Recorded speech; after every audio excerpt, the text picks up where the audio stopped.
The Celtics make it 2 in a row, 3 out of 4 with an easy cakewalk over the new-look Cleveland Cavaliers, 128-95 here at TD Garden. I'm Mike Petraglia, joined by Jimmy Toscano. Blow it up, my man. This report is brought to you by The Athletic. Go to theathletic.com/thegarden and catch some of the best stories out there in sports from our friends Jay King, Jared Weiss, and Clevis Murray, and get 40% off. That's a great deal. And you can subscribe to The Athletic again, .com/thegarden, and get it for just $3 a month. A great deal for Kyrie Irving and the Celtics.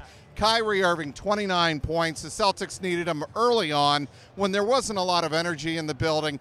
He had 29 points, 11 of 15 shooting. But the bigger story, I think, Jimmy, is the way the Celtics finally took care of business to start the second half. They outscored Cleveland 39-20 in the third quarter. I think they were, the second quarter they're kind of keeping it close. Brad was experimenting with a couple different little lineups, throwing like Yabusele in there a little bit more. But third quarter they took it to him. I mean, like you said, it was maybe a little bit of lack of energy in the building. But one guy who's not going to lack energy is Kyrie Irving against his former team in the Cleveland Cavs. And you can tell he was just in his bag tonight. I mean, I think efficient, like from start to finish, 29 points, like you said, 5 of 7 from 3.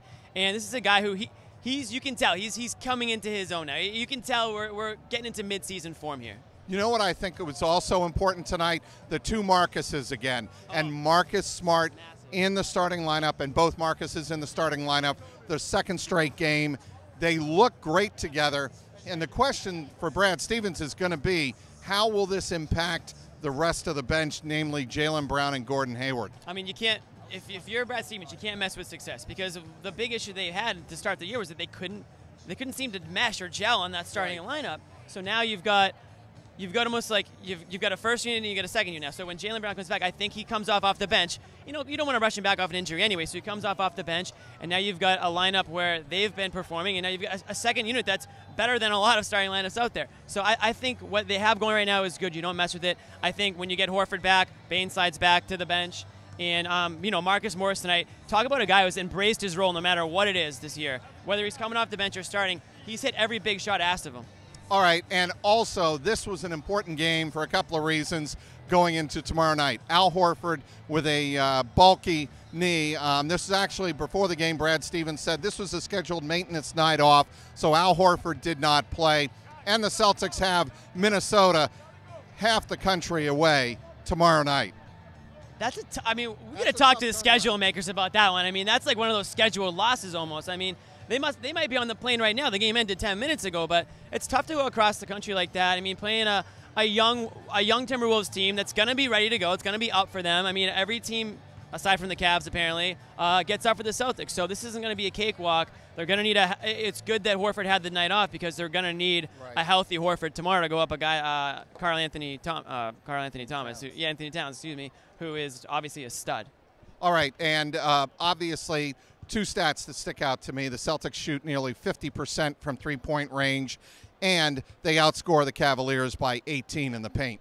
Yeah, I mean, the three-point shot, they're going to live and die by it. Brad Stevens, as we know, he's not a mid-range guy. He's going to have his team, if it's 50 three-point attempts, they're going to take 50 three-point attempts. Those shots were not falling to start the year, and I think if you're a numbers guy, you're just crossing your fingers and you're saying, you know what, just a matter of time before these numbers end up adding up, and they're going to eventually hit those averages that they normally hit.